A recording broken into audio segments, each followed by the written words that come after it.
Yo, yo, yo. The Bay Area is in the building by way of Sacramento.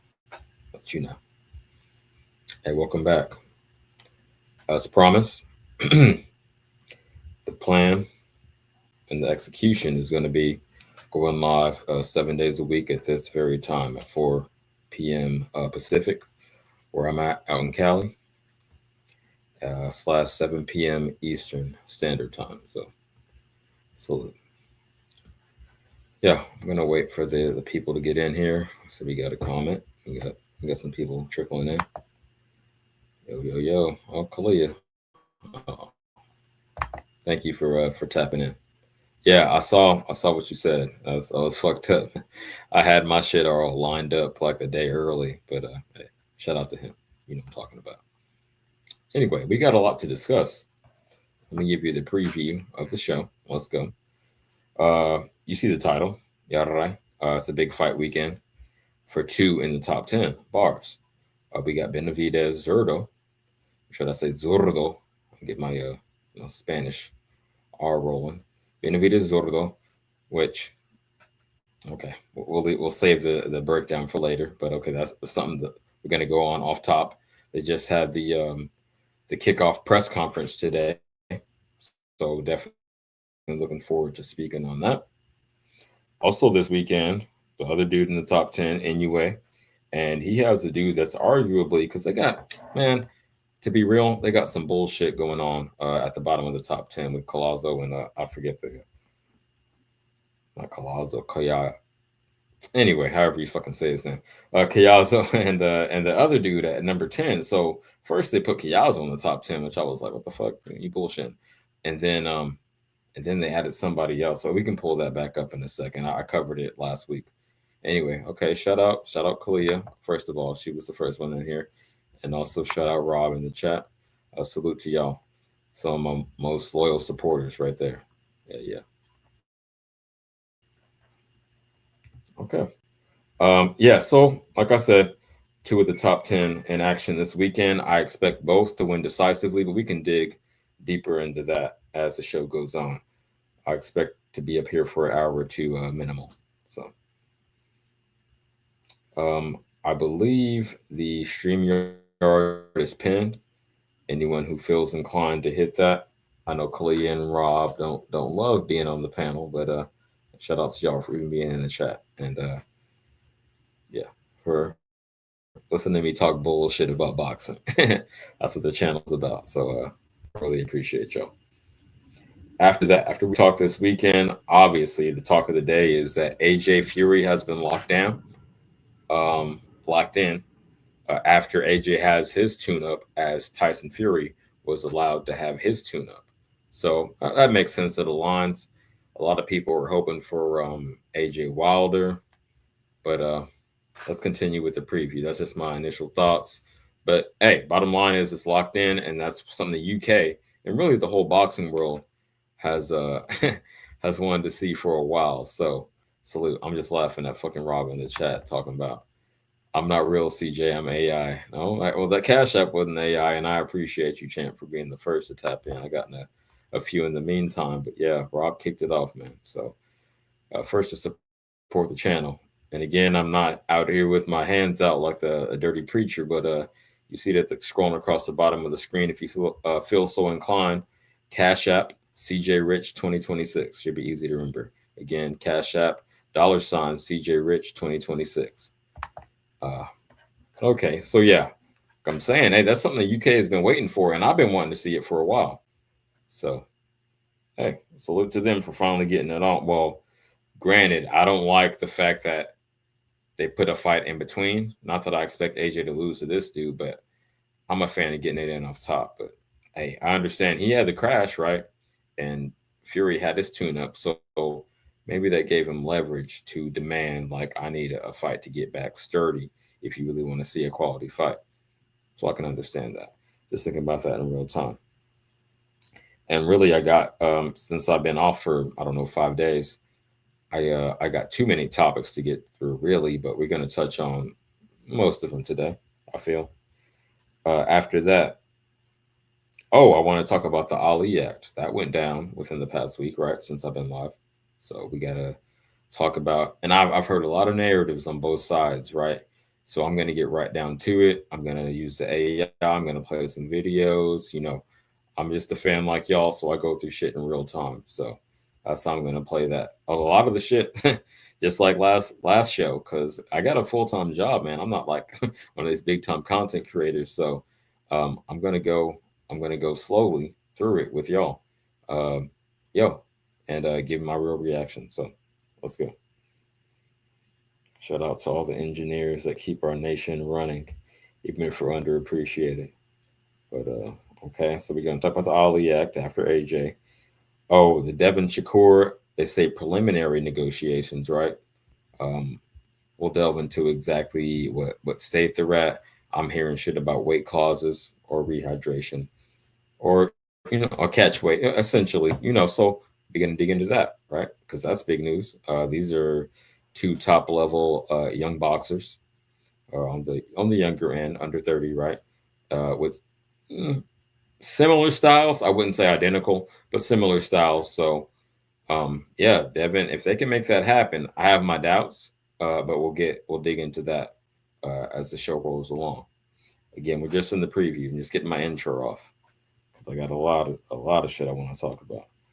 Um, Something I haven't touched on yet since I was last live is Hitchens vacated that IBF belt at 140 and moved to Zuffa. So that's interesting. I know I might have talked about it on other panels, touched on it, but I want to give my full diatribe as we go. So, but yeah, okay, I got a lot of shit, but let's start to dig into this shit. I got the footage of the kickoff press conference. Pull up the screen share. Move up.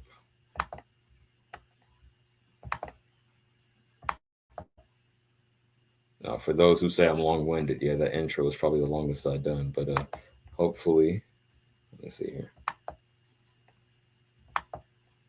Hopefully, y'all can see that. Yes. Okay. So let's go. This is when I queued up this part. I haven't watched it through, but as I was just scrolling, the intro is always bullshit. The first few minutes, 5 minutes at least. But this dude is talking about because people have been asking about the undercard, right? That's why I bring this up. He's insinuating they're going to have an all Mexican undercard. Like that's the whole thing for because it's Cinco de Mayo weekend, the closest weekend to Cinco de Mayo. So that's looks like the direction they're going in, which is very interesting. So for all y'all who've been asking about the undercard, let's go. I'm gonna let him say it. This is the fight, and doesn't care about the weight, if we have extra weight or not. We grow up to be a big man, but I need to see that myself, and I will pay if I'm not involved in this business to see two Mexicans for the first time in the cruiserweight division on the Cinco de Mayo. So, with that in mind, I want to say thank you to all of you, and it be it be an unbelievable night. We call him Puro Mexico. Puro Mexico, it be there too. Only Mexicans and the best Mexicans will be seeing an excellent, extraordinary undercard. Thank you very much, and God bless you all. Okay, so pause for the cause. That's what I was alluding to. How he landed there. Um, yeah, sounds like they're doing it for the Mexicans, and I'm not mad at them. It's not about that. It's just I'm trying to give some insight into who we can expect on the undercard. So maybe like a pit bull. I don't know. Damn, it's just short notice. I really hesitate to call it, but he's insinuating it's going to be mostly a Mexican undercard. So I wanted to do that. But now we're going to get into the main event and the fighters.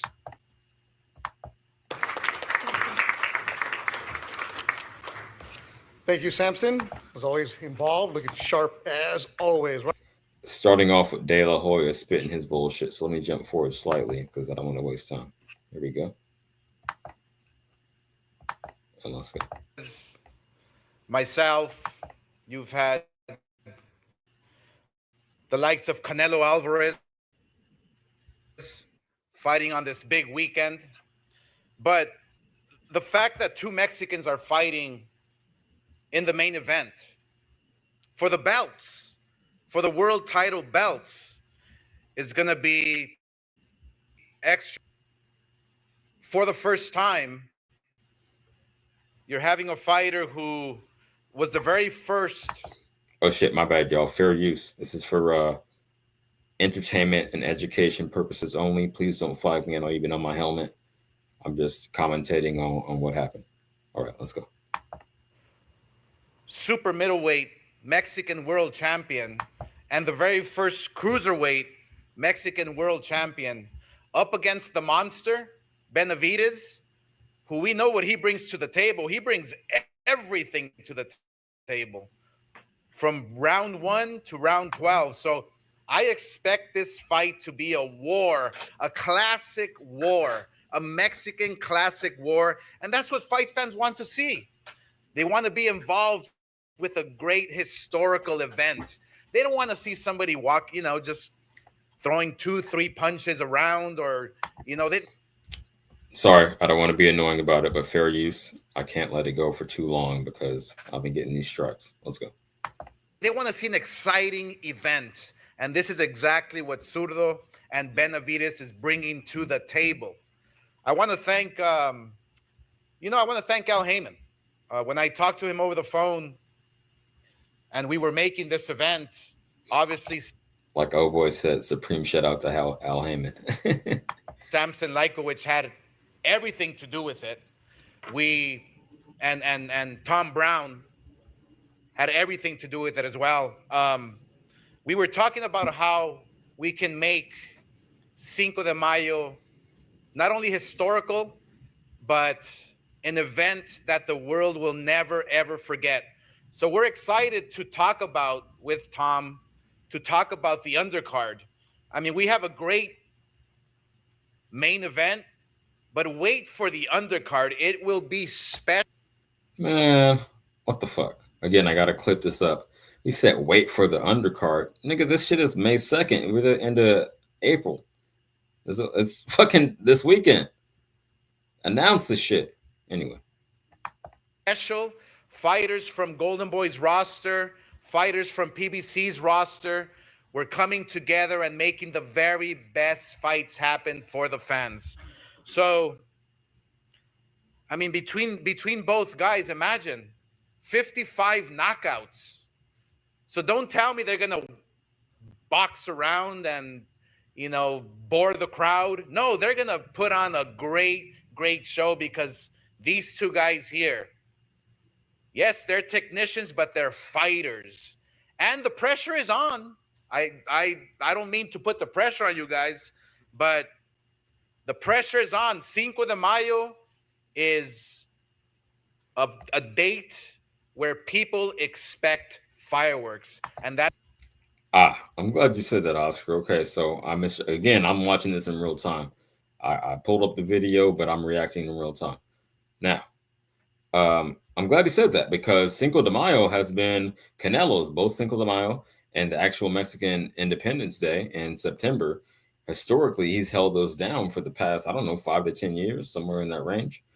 So it's very interesting that now, even though Canelo never gave Benavidez a shot, that now he's holding down a whole Mexican card. It sounds like both the promoters talking that shit like it's an all Mexican card. So let's go. That's exactly what we will get. So once again, I am extremely proud to be passing on. And I say that with great pride and honor. I feel very proud to be passing on that torch. The torch that Chavez passed to me, the torch that I passed to Canelo, and the torch that Canelo's now passing on to Benevidez and Zurdo. So thank you. Yo, that's a soundbite. I'm going to clip that. I'm going to clip that at the Benevidez part because that shit is hilarious. And I think he should have actually passed it in the ring. He didn't want to lose his Mexican fan base by losing. Even though y'all can say he's Mexican-American, whatever the fuck, he would have that Mexican fan base if he had gotten the opportunity to face Canelo in the ring. And I believe that forever. Y'all can't convince me otherwise. Oscar fucking said it. well, he's Mexican American too, but a legendary Mexican fighter nonetheless. So I want to hear some pushback on that if y'all got to react. But let's cook. Thank you very much. We'll see you Cinco de Mayo, the second Cinco de Mayo weekend. This will be an incredible event. Thank you, PBC. We appreciate you. Thank you. Ahora, para toda la prensa en español. Okay. Before he gets on to the Espanol, again, I'm doing this in real time, so I don't know how they're going to piece it up. I want to react real quick to what Rob said in the chat. He says, will this fight go all 12 rounds, CJ? Great question. That's more the question, right? Because we all expect Benevidez to win and unify those titles. Well, take the unification from him, rather. Good question. Damn. Okay. I'm gonna assess this in real time. Benevidez is a volume factory. You know, just output like Detroit in the 1960s, putting out them cars, just cranking them off the line. Wow. No, I'm gonna go out on a limb slightly, and I'm gonna say that Benevidez. No, I can't do that. No, it does go 12 because Zurdo moving up in weight, 25 pounds ain't no joke. See how I'm reacting like on some real shit? No, it's gonna go 12 rounds, and it'll be unanimous though. It'll be decisive. It'll be like an 8-4 type ordeal. But a great question, Rob. Shout out to you, man, for being thought provoking in the chat. Yeah, right. Kalia says, Rob, did you see Rolly versus Pitbull? Okay, it seems like Kalia is somewhat of a Pitbull fan. Yeah, she mentioned it earlier in the chat. She also says, I think that was the best fight of Pitbull's career. Man, to me, Rolly ain't shit. I'm glad he was able to get on Ryan Garcia's helmet, but that's a different story. But okay, let's keep cooking on this. Again, the headline. You see the title, Benevidez Zurdo. And then we're going to get to Nakatani and oh boy, Inoue. I shouldn't say oh boy. He's a top pound for pound. But okay, let's keep cooking. Oscar's going to spit some Spanish. Maybe I should jump forward because I want to see what these dudes got to say. Okay, let's go here.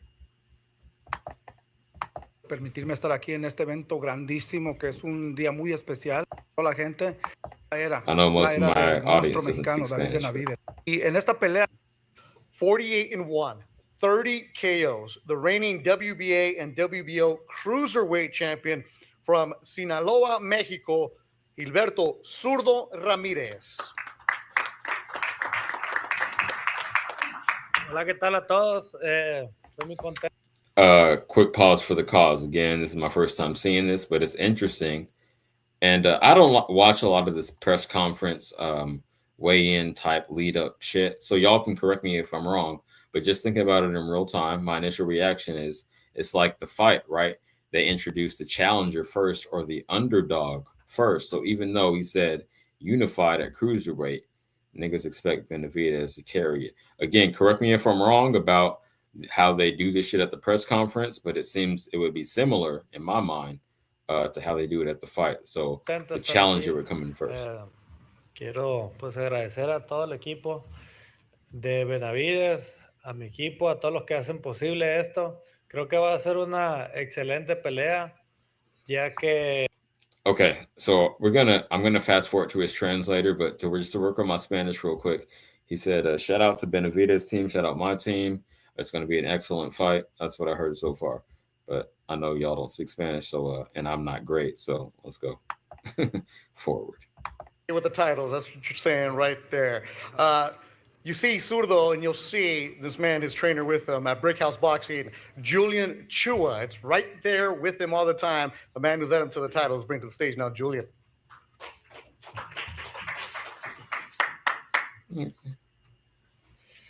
Hello, everybody. Thank you for coming. I just want to say WBA light heavyweight world champion, and he's ready to talk right now. So I'm gonna get out of the way. The Mexican monster, cut that out. David Benevidez. Here we go. Benevidez talking that shit. This is what we came here for. Hola a todos. Le quiero decir buen día. Primeramente le quiero dar las gracias a Dios porque sin él nada es posible. Le quiero dar las gracias a todo mi equipo, todos los promotores, Samson Lukowitz, Golden Boy, Al Heyman, Luis Secubas Jr. y también a mi abogado David García. Me siento bien, me siento muy motivado para esta pelea. Yo ya sé que Zurdo va a venir listo, pero yo estoy listo también. Okay, so for the non-Spanish, and again, it's not going to be verbatim, but yeah, thankful for everybody who showed up. Fucking his team, my team, again, that type of thing. I know he's ready. I'm fucking ready, and we'll pick up right there. To put it short. También vamos a dejar todo en el ring, Mayo segundo, pero le quiero decir al zurdo también que disfrute de sus títulos porque se van a ir conmigo Mayo segundo. He gonna take them titles. I just want to tell everybody, good morning. How's everybody doing? I want to give a thanks to all the promoters, Samson Lukowitz, Golden Boy Promotions, Al Heyman, Luis Cooper Jr., my father, Jose Benevidez, my lawyer, David Garcia, my wife, my kids, everybody on my team. I'm very excited. This is something I've been working for a long, long time. And I feel like me and Zurdo owe it to each other because we had so much great sparring sessions that were championship, pay-per-view worthy rounds. Fair use. And I think I even told him one day, I'm like, we're gonna have to do this pay-per-view. And we're going for 2 titles, May 5th, Cinco de Mayo. And I'm very grateful. I'm very grateful for Zurdo giving me this opportunity. And also I'm grateful for Oscar De La Hoya because we had talked about this like 2 years ago. We were trying to make this happen. So I'm very excited. We're here making this happen. So let's go get it. See you guys May 2nd. Okay, that's cool. As a former pro wrestler who can turn it up and turn it down as needed, I try to kind of run my shit across the board, like kind of steady because it's my channel. But you see me turn up on other channels. Anyway, I say all that to say, him having the English, is obviously a huge advantage in promoting the fight, even though it's all Mexican affairs. They're trying to make it seem like even the undercard. That's cool, man. Cinco de Mayo weekend. I am mad at y'all, and it's going to be great. I'll definitely be tuned in. I'm actually going to pay for it, so I don't got the code like Marco, but that was cool. He had the Spanglish, right? He cut the promo in Spanish and in English. I mean, it could be stronger. He could talk some more shit, but he was pretty much respectful, right? It was just it's going to be a great fight, but I'm going to take them titles off you, and so tune in. That was essentially his message. Let's see what else we got, if anything, more meat to pick off this bone, and then we're going to move on to Nakatani and Inoue. Thank you, David. Now, it was about more than 10 years ago, you were a teenager. You would go to the Rock Gym. You were training at Hill Street in Long Beach. Every now and then you'd go to the gym in Carson. And Zurdo was training there with his former team. He'd walk in. And I remember Randy Robles telling me, Betha, eventually one day those two are going to get at it. I'm like, but man, they're not the same size. He goes, oh, they will be one day. I can't believe we're here at the cruiserweight division. But you hear them both talk about it. We've all seen the pictures of them sparring. And like sparring is sparring. But David, you knew eventually that one day this was going to happen. Why did you know it was going to happen? Because he's a top fighter. He's a great fighter as well. And I just seen into the future. I was helping him get ready for Arthur Abraham. And we had some great sparring sessions. He was champion for a while. Then he went up to 175. Then he went up to cruiserweight. So I knew Zurdo was going to be one of those fighters that's going to be there for a long, long time. He's only had one loss against Bivol. So I knew eventually we're going to. Okay. Again, pause for the cause fair use. I want to give a quick shout out to Bruce Gass in the chat. Man, you're always supporting. I really appreciate you, man. I love watching your stuff too. The trivia, I'm not the best at. I'm not the boxing historian. As I say, I'm the eye test guy, but I do pretty decently, especially when it's related to Tyson. I think I might have won that one, but correct me if I'm wrong. Anyway, he's saying that reminding people that his only loss was to Bivol, which we all consider in that 4 or 5 range for pound. So let's take that into consideration. Okay, let's go. We're going to do this. I didn't think we were going to do it in cruiserweight, but shit, it's even better for me. I'm very excited. I think a fight at cruiserweight between me and Zurdo Ramirez is going to be, we're going to be able to showcase both of our talents. We're going to be able to show it. Like, we're not going to be wagering and nothing like that. So it's going to be an even better fight. So I'm very excited. Why move up to cruiserweight? Because there was nothing else for me at 175 right now. I could have sat down and waited on the sidelines and wait for Bivol to have his tune-up and then. Again, fair use, but I made this exact fucking point on other channels. Bivol was having his divorce/back surgery, and then Beterbiev was waiting on that cash out for the trilogy bars. So yeah, he had no choice, man. I mean, I don't advise him. I will say this. I'll acknowledge this. I do not advise him to move back down to 175 after going up to cruiser. But I do understand why he didn't just sit on his ass in the at the prime of his career, unlike some people, some fighters. Let's go. Shout out Benevidez, man. He's like one of my favorite. He might be my third favorite fighter right now, behind Abdullah Mason and motherfucking Ben Rodriguez. Benavidez is definitely up there in the top 5, though, as far as favors. I'm not saying the best, but favorite. Let's go. Another fight, but like I said, I'm not interested in that. I've been professional 13 years. I've been wanting to get the biggest title, the biggest fights possible. You know, I've been denied a couple times. This was the other biggest fight on the map. Zurdo accepted it like that. So big shout out to him. And you know, I'm just, you know, like I said, I want to make my own lane. I want to achieve greatness, and this is the only way to do it. Sort of all those years of sparring, and you saw him when he was a teenager growing up. You might have said, okay, one day maybe, but did you think that this fight would happen? I knew that it will happen eventually, and right now is the dream come true because all the sparring. I got the game fucked up. I didn't even know he spoke English like that. He's not bad. Let's go. All the session that we did, and we knew each other. We knew that one day we will fight, and this is the right moment, like he said, because with 200 will not be like a cutting weight or nothing. It be like natural, like those days in sparring. One thing about it, as Oscar's talked about, Samson's talked about, the Cinco de Mayo weekend is special. I know, David, for you want to have that legacy, but there's something special about fighting that weekend. How important is it for you to put on that show?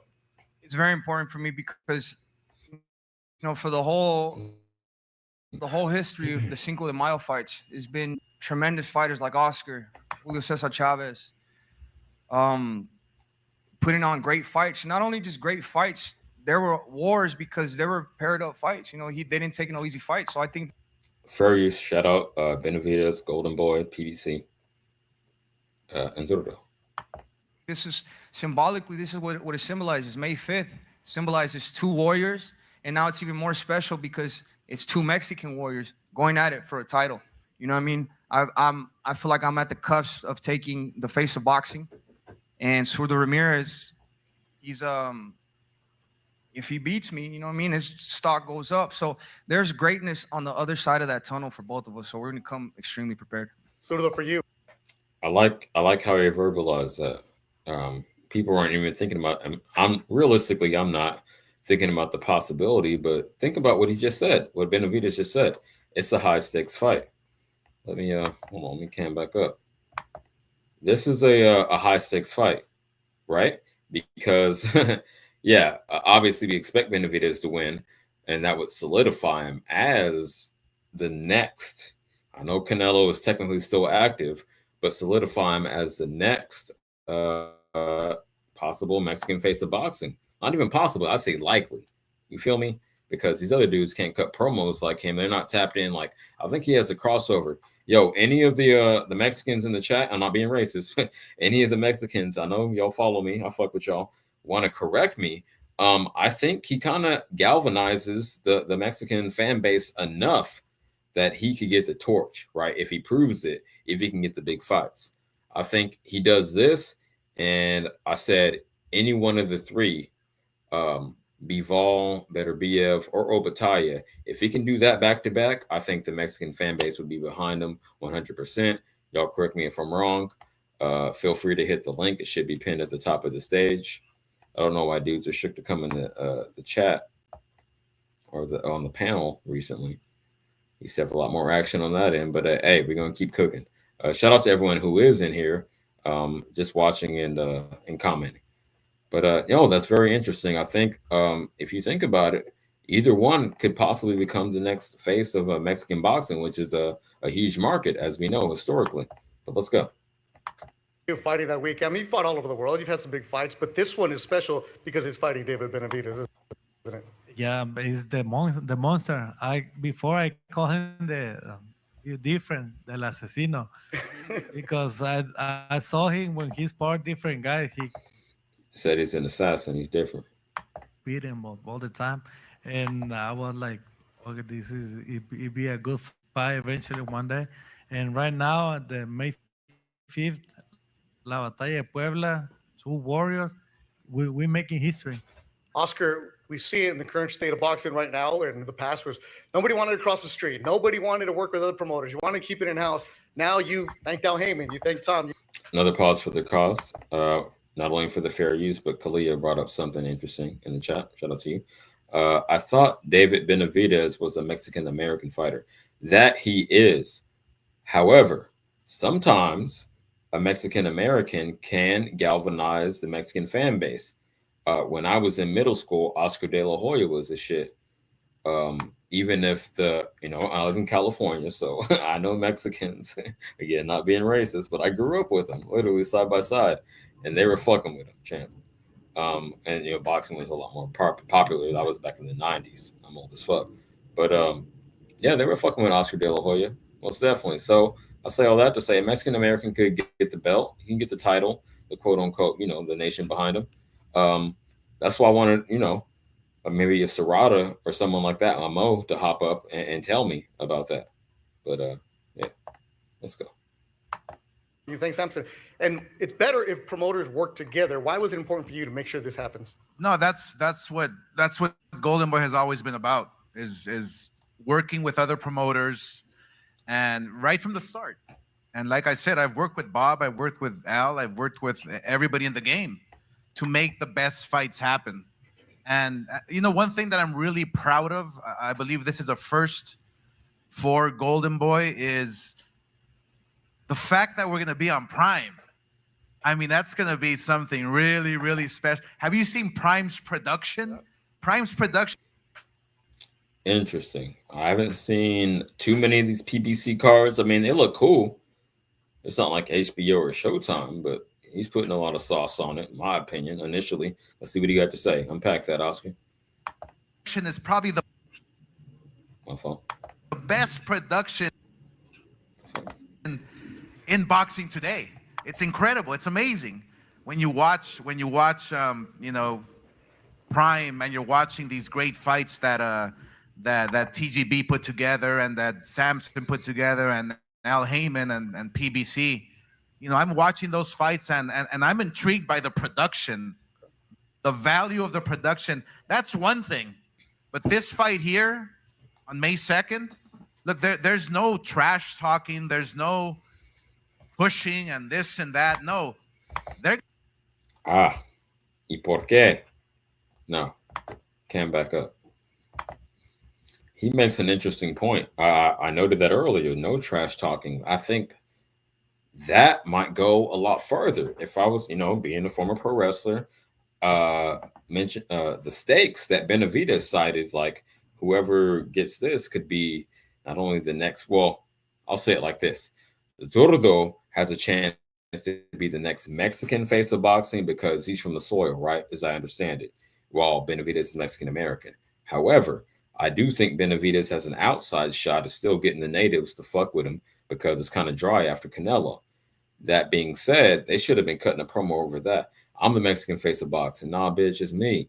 Especially since Zurdo, to my surprise, can talk more English than I thought. That's how I would have promoted it as a pro wrestler, but that's just my insight. Let's go, Oscar. They're going to do that inside the ring. Mark my words. And guys, don't forget about the pressure. But the pressure to fight hard. That's why I love Cinco de Mayo weekend, because every fighter that fights on Cinco de Mayo, they know they have to fight hard. They know that the fans are expecting a war inside the ring, and you couldn't have two better guys than Zurdo and Benevidez. Well, when you're throwing that fight party, you're going to get mad. The deals are going to get mad if nobody's fighting, right? And that'll be May 2nd, a PBC pay-per-view event available on Prime Video. For David, this is a fight between two fighters that have a lot of respect for each other. Oh, wow. I feel stupid. He mentioned Prime, but okay. I got that for free. I didn't even realize that. I thought it was the zone. Okay, let's go. You guys known each other for a while. First, neither of you are trash talkers. You're very honest with the public. You're honest with the media. But when you get into the ring, obviously it's different. Why do you have an advantage on May 2nd? Well, I mean, I could say I have an advantage. Surdo's going to say he has advantage over me, but I'm just going to say how it is. I'm going to go in there. I'm going to leave everything on the ring. I'm training extremely hard. My conditioning, my stamina, everything. You know, I'm not leaving nothing to the side. I'm making sure I'm working even harder and putting extra reps in anything and everything I do this camp. And that's just the way I fight. You know what I mean? I'm gonna leave everything out on the ring. You know, I don't want to just I want to earn, you know, the fans' respect. See, this is what I'm talking about. I mean, he's confident in the ring, but that stuttering and shit, he can't cut a promo like a wrestler. He acts like, I don't know. I know I'm not the cleanest on the mic, but I got some experience and I can delve into it. He didn't know what the fuck to say. Just say, I'm gonna whoop his ass. I got the volume. I got the output. Nigga can't stand up to me. You know, in so many words. Obviously, he ain't gonna say it like that, like I would say. But you know, he ain't gonna be able to withstand the onslaught. It's very easy. But shout out Benevidez. I still fuck with him. And I want to go in there and put on a great fight. And I want to leave all the fans amazed by when they leave that fight. I want them to be, you know, I want them to be amazed at the fight, the whole card and the whole event. You know, that's what we're going for. We're going to leave everything on the ring. Samson, you saw this. I think he felt the pressure to sell this fight because he knew his opponent wasn't as great at speaking English. I think the pressure got to him. Look at his face right here. I read body language, right? I've been on this earth for many moons now. 42 times 12? Yeah, add that up or multiply that. But no, look at his face. He's like, fuck, I should have done better right there. And again, this is my guy. And I still put like 75-25 on this fight, 80-40. But he knew he should have done a better job at selling this motherfucking fight. Benevidez, you got it, man. Just keep working on it. You too busy in camp. You ain't working on, let me tell you something, brother. I could teach you about that. Let's go. Young man, and you signed him. What did you see about him when you said, I want him to work with me? Well, in this case, it was not really only me. He went to spar in St. Thomas, Virgin Islands, and I have the Jackson brothers, and he beat the shit out of him. Yo, what the fuck is he talking about? So Tony, hold on. Virgin Islands said, listen. Yo, this is not what I expected. I'm going to run that back. If I could do like 10 seconds. This is going crazy. He said that amount in St. Thomas, the Virgin Islands, and the Jackson brothers beat the shit out of him. Something crazy. Hold on. Again, I have not seen this before. Okay. Well, before I do that, all right, shout out Cookie for pulling up. That's my Puerto Rican homie, man. You stay down. I appreciate your support, homie.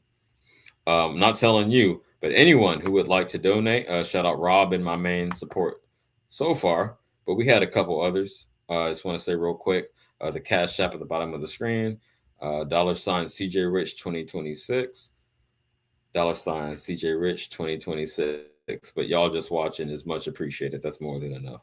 We're going to keep cooking, but okay, we run the tape. You know, I mean, I'm a DJ, a former DJ, so we got to run that back. He's talking some crazy shit. Let's go. Me, he went to spar in St. Thomas, Virgin Islands, and I have the Jackson brothers, and he beat the shit out of him. What the fuck does that mean? I will keep cooking, but yeah, the Jackson brothers in St. Thomas and beat the shit out of him. Okay. So Tony from Virgin Islands said, listen, we need to take this kid. I say, look, I know you for so long, but I have trust on you. I used to do a lot in the Virgin Islands. So I spoke with... Fair use. I ain't seen the MJ movie yet, but I'm very inclined to. That's what it reminded me of. We saw the Jackson brothers, but let's go. Jose, and we come to an agreement, but I never saw him before. But then the first time, then I make my, I work my secret, how to get the best. And until now, I believe I didn't make a mistake because the first fight it was in Showtime. I say that we have a future champion in 168, and I promised to him that he'd be the youngest one. Now, in the beginning of his career, in the first fight, he told me, let's do it 175 pounds. You remember? 180. So yeah, he's been historically. Well, they said he was a weight bully, didn't they? At 168, he said he was just 180. You know, when he was coming up. So I think niggas can't talk that shit anymore. You can't say that he weight bullied Zurdo when he gets those belts. So I want to hear a different narrative. I know what it's gonna be. Oh, my crystal ball says it all. Let me can back up. Yeah, right. Because it's Mr. Cleo in this hoe, and my crystal ball says it all. And I predict that motherfuckers are gonna say that he didn't fight Opataya. I wish his name was Jose, but anyway, they're gonna say he didn't fight Opataya yet, and that's all it's gonna be. Okay, so if he moves back down to 175 and fights Beterbiev, obviously the narrative there is that Beterbiev was too old. But then if he fights Bivol, it'll be he's coming off back surgery. So they will not be satisfied until all the Benevidez haters are not going to be satisfied until he takes out Opataya. And I'm not saying he will. Yo, Opataya is in my top 10. So let's put that on wax. Definitely. I want to see the fight. And I am slightly disappointed. He said, oh, in 2 years, I'll see him. I think he's thinking this fight, then move back down to 175 because these dudes are slightly more vulnerable. And then once I get that work, then after already having been at cruiserweight, then I can go back and take Opataya. I'm not saying I condone that in the fullest. It's not like the Warriors of old, like the 80s and 90s when I started watching boxing, but I understand. This is the game. Y'all need to move past, through the grieving stages. You know what I mean? I'm already at acceptance that the game is the game. It's not going to be the 90s. It's not going to be thugging it out, slugging it out. So, that's where I'm at with it. That's how he's going to play it. I'm not super mad at it because you move up yet another weight class to unify, go back, which again, hey, shout out Roy Jones, but I don't condone it. Hypothetically, if he's successful, move back down to 175, clean up a B-Vol, which is fucking on the pound for pound, and then Opataya, which is on my personal pound for pound, and if he ain't on yours, you must be just outside it. Yo, how can I hate on that? So that's his game plan, champ. So I'm just trying to zoom out and see what he's going to do because I definitely think he's getting through this one. But enough of me ranting. Let's get back to the content with no nonsense. Well, I told you 100. so he called me up. He said, the lawyer, our friend David Garcia, he said, can we make the fight 185? I said, no, I just canceled the show. I just canceled the fight. You need to come and do whatever you agree with. He come less of that. And I believe that is the reason that he followed my lead for so many years, that he be almost 10 years together. And he went to 168. He said, no, 75. I can go to 60. I know that. And I'm so proud of him and the father and the whole family because we accomplished so much in such short time that I'm so proud and hope that it will continue forever. Every fighter has a journey. It's a great story there, Samson, finding where he's at. For you, Zurdo, when you came from... I want to talk to Samson. No, I'll pause to say fair use. Let's go. Sinaloa, you were with a different team. You connected with Brickhouse and Julian Chua. They've made you a champion. Why is this bond that you have so special? Because it's May 5th, La Batalla de Puebla, and two warriors. I mean, I just want to be my own too. I want to be the best, and I want to fight with the best. I know he's one of the best, and I just want to give to really exciting fight to those people that they love this sport like me, boxing. And Hey, champ, I'm not hating on him at all. Let me say this with the camera. I am not hating on Zurdo at all. He's done his thing. But I mean, in my opinion, a B fighter, which I'm not hating on him. He whooped my ass, right? But I say that to say this. That's like, I think I'm very good at reading people, right? Is what I'm trying to get down to, like the psychology, the body language, because I've fucked with. I'm 42 now. I've dealt. I've had over 30 different jobs. dealt with people of all ages and races, male and female in some spaces. I can't even get into it. But I say all that to say I can read the body language. Benevidez knew he had to carry the promotional part of this shit because Zurdo, while he can speak English, he comes off very generic. It's want to be great fight. Yeah, okay, you can communicate effectively, but you're not really like if you were in your native language, you'd have a little more confidence and bravado and be able to talk some more shit. So I think even though the angle wasn't to make it like a collision, which I think would have been way better for the Mexican title, like the heir apparent to Canelo. That's the man. If I was a promoter, I would have tore this shit down. They would have sold twice as much because I know that shit. Anyway, not to give myself a pat on the back, but I'll say that to say this: Benevidez was disappointed in himself because he wasn't really talking that shit in Landon, and he knew that Zurdo would not be able to make up for that difference. But let's keep cooking. I just want to fight him because he's the best, and what I get to in this sport because I try to recognize myself to be the best, and then I have to fight with the best. And the belt stay with you? See, very generic, and I'm gonna let him keep cooking, but I want to give a quick shout out to the chat. Lone Star Steph. Oh, that's my man Steph. Yeah. The only man in the game with a better mustache than me. Better mustache than yours truly, I should say. He said, what up, CJ? Nice stream, brother. Be well. Very hopeful the week has started off right. Oh, most definitely me being productive. You know what I mean? I'm putting myself out there. Oh, quick announcement for the channel. If y'all don't see the post yesterday, let me came up for this. The plan is not even the plan. The execution is going to be 7 days a week at this very same time, 4 p.m. Pacific / 7 p.m. Eastern. And along those lines, we have a very special stream tomorrow. It's going to be one of my BS / relationship streams with none other than your boy Marco Boxing, and two of his female subs and my female subs, Jackie Hernandez and Kalia. Also, Kalia is relaunching her channel, Kalia World. Go ahead and subscribe to her. But I'm just letting you know we're going to have 2 males and 2 females on the panel. Some married, some divorced, some single, all different perspectives discussing this relationship shit. So that's why I call my channels CJ Rich Boxing and BS. I'm a jack of all trades. I know a lot about boxing, but yeah, I get around. I'm like digital underground. Let's keep it cooking though. But shout out to y'all. Yes, stay with me. You're taking the belts?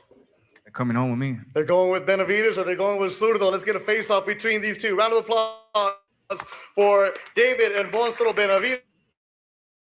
And Gilberto Zurdo Ramirez will do the face-off here. Play, maybe let's keep down because we got you guys.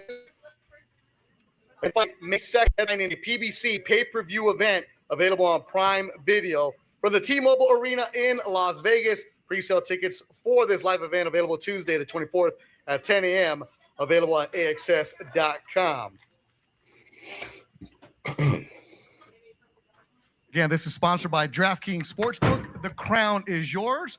Promoted by Samson Boxing and Golden Boy Promotions in association with TGB Promotions. Okay, cool. So we've essentially seen what that was about. I actually didn't expect that to go on for that long, but I just had a lot to say, I suppose. Almost damn near an hour in it. And that's the first topic. Oh, my bad, Koki. I didn't see you, champ. Okay, let's welcome our first panelist, Koki, to the stage. What up with you, champ? Yo, the worst news of the week was Dawson Smith and Alberto Pollo being canceled. That's down the line, man. I haven't even touched. I just got through the first topic, but absolutely. Okay, well, let's pull it up. That's what you want to talk about. Let's talk about that, champ. Yes, an injury, right? Apparently to Dalton Smith. I don't know exactly what the injury was. Might be some bitch-made shit. Well, how do you feel about it, champ? Well, I'm upset. Thanks for asking too, and CJ, I hope you've been well too. I haven't heard from you in a minute, so I'm glad you're going 7 days a week. That's fucking dope. That's some dope shit, CJ. I appreciate Fucking that. A, baby. Yeah, so that's how Yeah, you salute to CJ, bringing the content to us. And, Alberto Puello, I think you and I spoke about this too, that potential matchup. And I think Puello, he does have a style for Smith, because Matias, he's going to walk straight to you. And Puello, he's going to try to make you follow him like how he did it to Gary Antoine Russell. And absolutely. so I'm upset, man, because, it was apparently Dawson got injured, and I'm upset because they're going to push it to October or November. October or November is such a long time from now, you know what I'm saying? Because this is supposed to go down in June, and if Dalton is injured until October, then it got to be a serious injury. Absolutely. Yeah, I was going to ask you, I'm going to look it up right now on AI, but I was going to ask if you knew what the injury was that caused the delay. So I was on ringmagazine.com, the website. Uh-huh. Yeah, they posted an article, but they didn't disclose on what the injury was. So I'm either thinking he got hurt in training and sparring, or he may not be 100% from the Matias fight. Absolutely. I'm looking it up right now, and I'm going to show y'all, because I'm not capping. I'm not one of these dudes that jump out the window. I'm just going to show y'all essentially that it's no data on it. So let me share my screen real quick. But they don't have specifics on the type of injury or why it would be 6 months. Right, nope. Even like a hamstring, you can get over in less time than that. Yeah. So now since they're off the card, that card is so thin in terms of names. I think they're trying to get Alberto Puello to fight somebody to keep him active, but we'll see. But yeah, man, that sucks, man. I feel like the 140 division is being killed because everybody's going to 147, and at 140, nobody's really unifying. I hear that. Yeah, because yo, this is one of the few times I'll give props to Alan Day. He actually said that 140 is that transitional division. And I know that lightweight and welterweight are, marquee historical glamour divisions. I understand that. But a lot of good shit is going down at 140. But hey, for right now, it's dry. So what can I say? I hope y'all can see the screen. Can you see that? Yep. Can you see we that? See nice and well. Okay. So I'm going to say it like this. I'm going to read it down through it with y'all in real time. The Dalton Smith versus Alberto. I'm trying to work on my Spanish. Alberto Puello. Puello, like a Y. Puello. Yeah. I know. Oh, you the man. You got it. WBC Super Lightweight, aka 140. Originally scheduled for June 6th, was officially canceled today, April 27th, 2026. So this is recent. Reason: Dalton Smith sustained an injury. See, a non-disclosed. They ain't saying what type. This is what I'm trying to get to. During training camp, as confirmed by a statement from Matchroom Boxing. Granted, it just came down today, so maybe I'm being unreasonable. Replacement main event. So this is what Koki was alluding to, I believe. Oh, no. It's not even for Puello. Okay, so let's read through this. The June 6th event, which is just, what, a week? No, not a week, but a little over a month from now, at whatever fucking arena, will still go ahead. Now headlined by a flyweight unification bout between Ricardo Sandoval and Gael Yafai. Okay, well, that's not much of a Yeah. No, I don't think anybody wants to see a headline with flyweights. Oh, that's out of pocket. Yeah, wow, that's very disappointing. Okay. I mean, shout out to my dude Oscar Collazo who sent Fun Truck Packing. But the lighter weight guys, that they can't really headline an event for me. They just not, No. They are not drawing the eyeballs. You gotta be at least like a fucking. When I say at least, it's a high bar. Fucking. I mean, hey TJ, you mentioned Alan Day. You know how much Alan Day hates the little guys. Yeah. He gets them no credit. Right, that's comedy. Him and fucking. I don't know if it's Deep Woods, but yeah, I feel you. Yeah. Okay. Cool. Yeah, I'm glad you brought that up. I definitely want to dig into that. But let's transition to the co-headline, so to speak, of my stream, which is, let me check this off, Inoue Nakatani. I'm gonna cam down for just a bit. Can you hold me down for like 1 minute? I'll be right back. Yeah. So, this fight, Junto Nakatani and Inoue, for me, because Junto's his last fight told me so much about what could potentially happen with Inoue, catching him on the counter, making him fight small because Junto, even though he's a bigger guy, for me, I don't think Junto uses his range enough. He doesn't use enough range. He does have a good jab, it's decent, but I feel like Inoue is going to beat him at that range, at that close range, mid range, and hell, even long range. I could see Inoue out jabbing Junto Nakatani, and over there in Round One Sports Talk, Edwin is a big Inoue fan, right? So they're going to definitely follow this fight. I definitely want to hear the chat. Chat, if you have any predictions on the on this Inoue Junto Nakatani fight, let us know. My prediction is going to be 7-round knockout. I'm going for knockout because I don't see Junto giving up. I see Junto going out on his shield. So I got Inoue by stoppage. We'll see how Junto. He could prove me wrong because I've been wrong about a lot of shit. So we'll see. Absolutely. Okay, that's a good initial take. Well, it's not initial because the shit is happening this weekend, but okay, I can't wholly disagree with that. I'm thinking a stoppage as well because these dudes are thugging it out, right?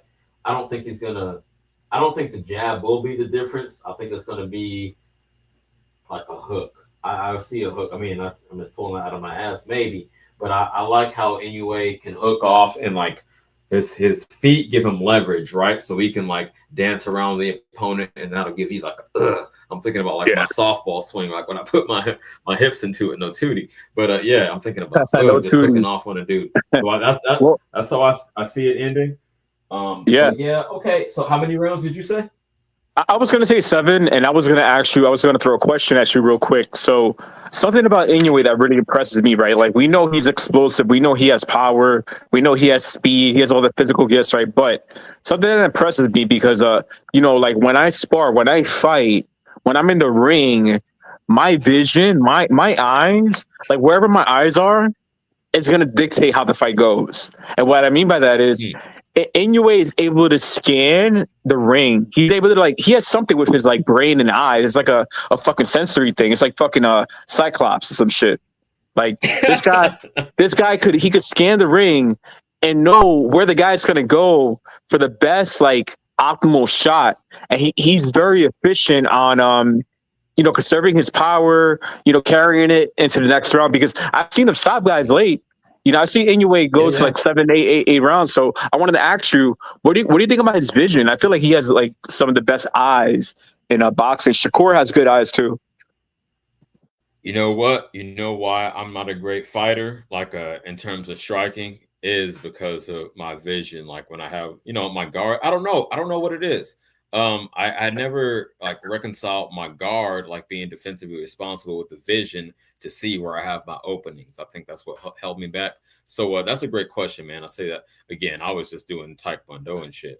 But no. Good observation. He can be, and maybe that's it's a double-edged sword because we have seen him be dropped. I'm not the one to put too much sauce on somebody being dropped if they haven't been fucking just out, right? So I'm not going to do that to him. But it might be like a risk reward situation is what I'm saying. Like, okay, yeah, he has the vision, but maybe because his guard isn't as responsible, but he makes up for it because his offense is so lethal. So no, that's a great question, champ, and that's how I see it. Does anybody in the chat have a breakdown for Junto, like the ways that Junto will win this fight? Because I'm trying to think of like how he will win this fight. And in my opinion, I think a UD for him stealing rounds, him winning like swing rounds and making the fight, ugly, like controlling the pace, clinching a lot. You know what I'm saying? Like, I think maybe he could get a UD, but we'll see. Damn. Okay. Well, that's a as good a breakdown as I heard. Really, I don't hear no one picking him, so I haven't heard that from that perspective. But yeah, okay, you muddy it up, You make it dirty, hit the nigga in the shit. body. CJ, you may have to go back to where I want to get your belt back. Your Nostradamus belt. Yeah, I'm thinking about it. Yo, man, people have been wilding out lately. I don't know. It's like a lot of drama in these YouTube boxing streets, and with Hey so much man. drama in the the Hey, YTBC. CJ, I had mentioned the best thing I did was take a break from the YouTube boxing because, dude, my mental health, bro. Like not hearing Deep Woods and HLD for like, you know what I'm saying? Not hearing that whole that same dialogue over and over and over. Like, bro, that shit did like good health for me, bro. Like my skin is clear. I'm like my hair's growing more. I got like my testosterone is up. I know you're putting a little sauce on it, but no, be serious because I feel the same way, man. These motherfuckers be wearing on my nerves sometimes. I'm just here again boxing and BS, but dudes fucking. I'm not gonna dig into everything because I'm not sensitive about it, but dude's been crossing lines lately, and Nah, to each their own. I'm trying to but push my own I agenda. appreciate that you bring a balance because you know what I'm saying, because you can fuck around with somebody, but when it goes too far, it derails the show and then it fucks up the content. So like with this show, like you get straight to the point, you got your topics ready, you nail them, and then we move on. So it's like this is better because we're not gonna like be everybody got their own format. I fuck with him, so I ain't mad at I know who you're alluding to. But if he wants to just freestyle and let motherfuckers go off on tangents, cool. He got the motion to do that. Me just starting out, I need to be dialed in to have something to actually talk about and not just so it's just different strokes for different folks. I feel you, man. But so this weekend, do we have anything lined up? I haven't checked the schedule for any pro box or they also got a pro box, but these two are this weekend. The one I've been talking about, Benevidez, Zurdo, and Inoue Nakatani. That's why I led with that. But no, we also got a pro box. Let me look up the boxing scene. Man, it's gonna be a good week. It's the Mongolian mole. You know what I'm talking about? Oh, that dude, the mole, the camp. Yeah, he's headlining the card. Yeah. So you want to speak on that? I'll look up his opponent. Yeah, that guy, his real name is fucking crazy, because Mongolians have like crazy last names, but it's like Tasinder, that's what I was saying, something like that. Yeah, but he's actually like a good fighter, but I don't know, I feel like he reminds me of there was a guy that Superhero Matias fought. His name was Jukambayev. Jukambayev was a 140 fighter. I think he actually won like 7 fights in a row after Matias beat him, but they both have similar styles. They're very like counter puncher, Eastern European. But I don't know, man. I'm not like that big on him, yo. I think he gets beat by anybody in the top 10. Okay, but what about this? I understand. No, I get what you're saying. He's not ready yet, but 14-0, 6 KOs. So not a huge power puncher, but he's out there. How do you feel about this Breedy? I don't know about this Breedy cat. I need to do more research. But for everyone out there listening, this Friday's Friday on Pro Box, and I'll definitely be tapped in. So you think you got this one?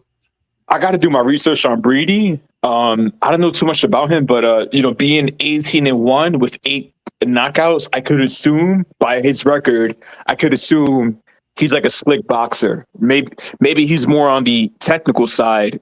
And maybe in this fight, because with 8 knockouts, like you're not gonna be bulldozing guys and shit. So I think maybe if Breedy could bring that win rounds and outbox him, maybe he could pull the upset. Okay, fair enough. I would have to go again. I don't want to speak out of pocket, so I'm not going to do that because I know this dude because of his infamy in the Ryan Garcia camp. But I'll do my research on Breedy and come back. Again, I'm going 7 days a week, so I have plenty of time to do a full breakdown in the mean. Tuesday, Thursday, or Tuesday, Wednesday, Thursday. Okay, but that's up there. So we got a pretty big. I mean, not like crazy, But that's a significant weekend with this good pro box card, decent pro box card. Then we got Benevidez and Inoue fighting. So I wanted to lead off with that. How deep are we in the game? We're over an hour in the game. Okay. Anyone pause for the cause? Like and subscribe if you haven't already. Got decent numbers on this one, but yeah. Again, announcement, major channel announcement every motherfucking day. You will see me at 4 p.m. Pacific, 7 p.m. Eastern, and we'll go for at least a couple hours. So hell yeah, get tapped in. Let me see what else I want to discuss in this. By the way, guys, feel free not only to like and sub, but also feel free to share this video with a friend, share this video with a homie. Show how the channels run. If you guys want to talk boxing, come to CJ, and so share the video too.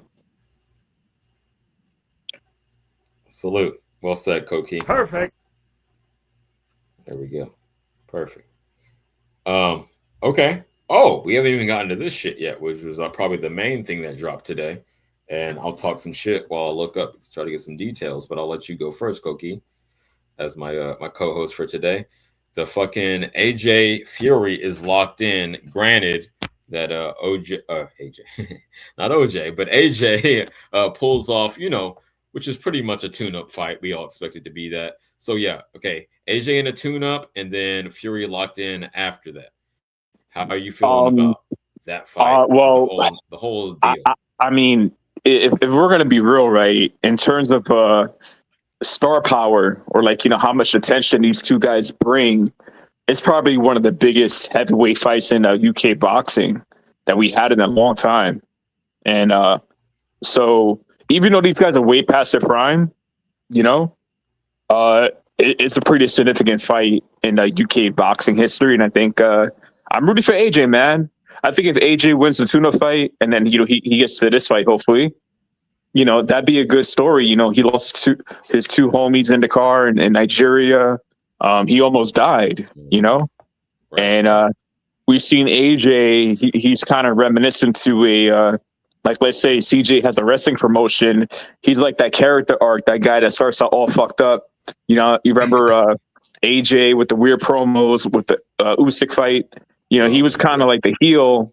Losing to the fat boy from Texas, the Ortiz, and Andy Ortiz. Oh, Andy Ruiz. Andy Ruiz, my bad, Ruiz. So he lost to him, and I was like, people thought AJ was like, a fraud, and but then he came back. He did a great thing for boxing. He sent Jake Paul straight to hell. What I'm saying? I was like, that put him back on the face, from heel to face. And I think if AJ beats Fury, because Fury's not a perfect guy. Fury has a lot of scandals behind him. This guy he wasn't a clean fighter. He did test positive for performance enhancement drugs. Right. Fury has a very troubled past. So if Fury, somehow, I don't know. I'm gonna root for AJ, even though I think Fury is a tough style for AJ. Wow. Okay. So again, I didn't really think it was gonna clamp down this quick, but I do expect AJ to win. So I'll speak about it in the hypothetical, because that is gonna go down, in my opinion, like 90% chance of going down. So I'm gonna say this off the top of my head, and we'll break this down more as it gets closer. It's Q4, so we're talking about fall, basically fall/winter of this year. So all that being said, damn, at this point in their careers, we've seen AJ be vulnerable with the jaw, but outside of Wilder, it's not like Fury has displayed that much power. And that was only because his boxing skills were so, his timing was able to make up for what he lacked in raw power, in my opinion. That's why I was able to get Wilder out of there a couple times. Shit. But then we seen AJ get jawed. Yo, I'm gonna do a Marco and say I can't call it. I guess I'm an alcoholic.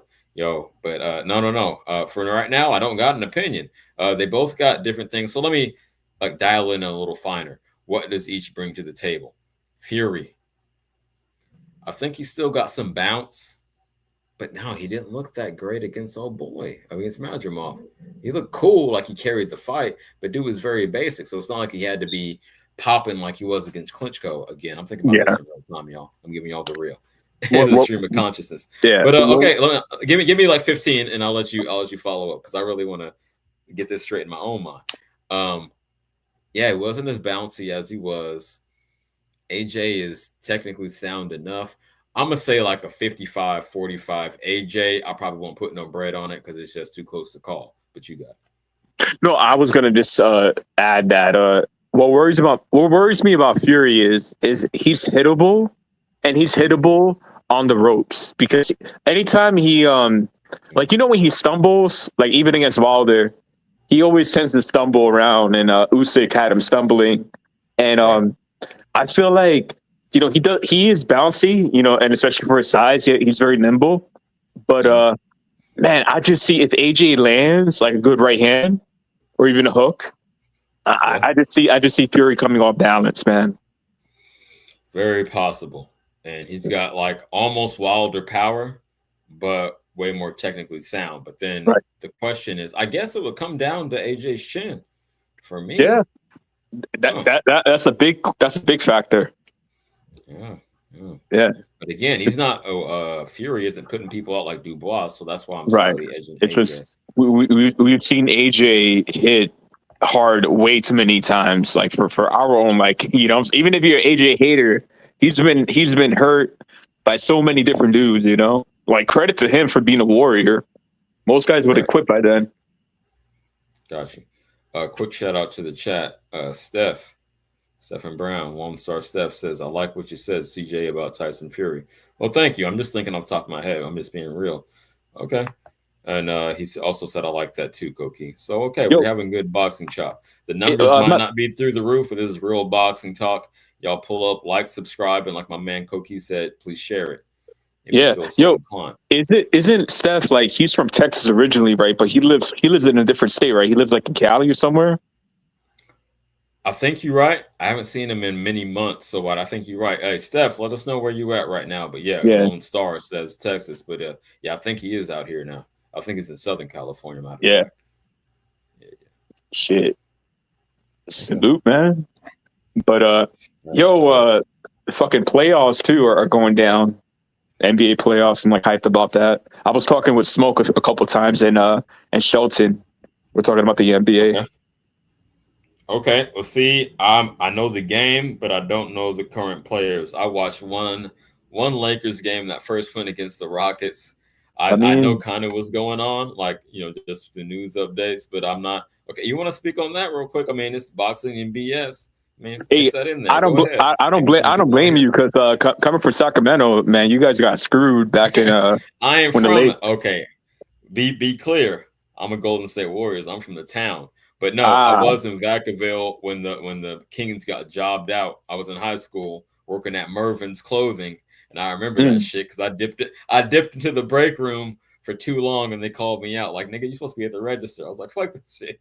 I'm watching the playoffs, but no, the Kings definitely got jobbed out to the Lakers. Yeah, I remember that well. But no, for the record, I'm a Warriors fan. But no, I remember that shit. That was fucked up. But if you want to talk about that real quick, go ahead. Put the people up on it, man. Well, I'm gonna put everybody on real quick. I've been a Knicks fan and you're a Knicks fan since '94. And let me tell you, man, the Knicks are the most sorriest franchise in sports, man. They're like, even if they beat Atlanta, because they're going against Atlanta in the first round, right? They're gonna get eliminated the next round, and so Knicks definitely a flop. The Spurs, man, there's something special about San Antonio that I wish, even if you don't watch the NBA, San Antonio is the team to watch, man. This team plays defense. They're like young, professional dudes. It's like kind of like the old school Spurs, when they had Ginobili and Parker and Tim Duncan and Bruce Bowen and Robert Horry, those guys. So, definitely check out the Spurs, man, because right now the Thunder are obviously the favorite. Thunder got a lot of, they got too much sauce. It's like CJ says, So we, guys, check out the playoffs. It's definitely a good playoffs this year, and we'll see, who makes it through. But definitely the Knicks are not making it. Okay. Well, who would you predict? You know more than me. Out of the East, I'd probably say Boston, the Celtics, and then out of the West, probably San Antonio. But I wouldn't count out the Lakers or the Spurs or the Thunder. Yeah, the Thunder. Yeah. And I wanted to ask you, CJ, do you hear about the Seattle Sonics coming back? They're bringing basketball back to Seattle. That's dope. Just a little bit. Yeah, I heard about bringing the Supersonics back, which is a dope team name. But it's going to be like the Browns, right? Remember, because the original Browns became the Ravens, and then the Cleveland Browns now are expansion franchise. So I think it's going to go down like that, a brand new one, not moving them back. But that's cool. I mean, Seattle, I've been up there. You know what I mean? Good little city, little titties and bitties out there. So shout out to Seattle. But yeah, they deserve have a basketball team of their own. So CJ was cool. In Seattle cracking up Filipinas and Somali girls. Actually, it was just the basics, just black and white. Just the basics for now. Just a Hillary Banks. Right. Real shit though. Okay, but another thing I wanted to touch on in this one is the update, and I don't know shit. I'm gonna be real again. This ain't my main job. I don't know shit about the update. I heard they had the hearings and some shit I heard some controversy. So I'm gonna pull up AI real quick, and I'm gonna let my man Koki speak on it as well. But first, let me read through this in real time. So I'm gonna screen share again real quick. I'm gonna read through it. Koki gonna speak, and then I'll give my opinion. Shout out to y'all in the chat. I see some more people pulling up. Oh yeah, DHS Clarence. Yep, your West Coast brother. Shout out to New York. What up, Clarence McCain? Man, that's a good Bronx dude right there, legend. Hell yeah. Okay, so we seeing this now? Yes. Okay, let me read. It is by Gemini Overview. And I pay a little bit for this shit, so it should be accurate. Bars. Muhammad Ali American Boxing Revival Act. Aims to modern. Okay, so it says passed through the U.S. House. This is news, right? I shouldn't just gloss over that. In March 2026, so just last month. This is why it passed through the House. I don't know if it's going through Senate right now or what the deal is. But we're going to find out as we continue to educate ourselves. Anyway, aims to modernize boxing by allowing UBOs, Unified Boxing Organizations, to promote, rank, and sanction fighters similar to MMA structures. Okay, now I understand the crux of the argument. So the original Muhammad Ali Act was to separate managers and promoters, so no one could corroborate, or no collusion to the detriment of the fighter's best interest. I know I'm reaching in my dictionary, but y'all feel me. Okay, we'll continue to read. While proponents argue this simplifies the sport, critics, including Oscar De La Hoya and family members, warn it removes vital fighter protections against coercive contracts. Essentially what I was saying. Oscar actually got a point in this case. I don't really fuck with him. But okay, let's get into the definitions of the bodies involved. Unified Boxing Organizations, UBOs, allows a single entity to act as both a promoter and sanctioning body, creating a new alternative system for compliance alongside existing bodies. This sounds like taking it up the backside to me. Let's go. Koki, you got anything to say about what I said so far? Oh, he dropped off. Okay, well, shit, I'll keep cooking. Okay, well, that definitely sounds like, how do I want to put this? Employer grape to me, because they can just dictate, one entity, as they put it, one person or one body, one group of people can, enforce how you rock out, like what your numbers are and who you can fight, who you can't fight, and fuck this. I'll probably wrap it up with this Ali Act. We had some good topics today. This is a good show, man. I'm glad I got this one in. Again, the new announcement for the channel is that I'm going live at this time, 4 p.m. Pacific, 7 p.m. Eastern, every fucking day. Okay, that's the formula. So let's continue to go through this Ali Act, and we'll wrap it up. Thank you, NDZ. Smash that like button. We're trying to build something over here. and we talking real boxing. Again, tomorrow is the BS stream, but I'm trying to separate them. So we talking relationships and all that tomorrow, but today strictly boxing.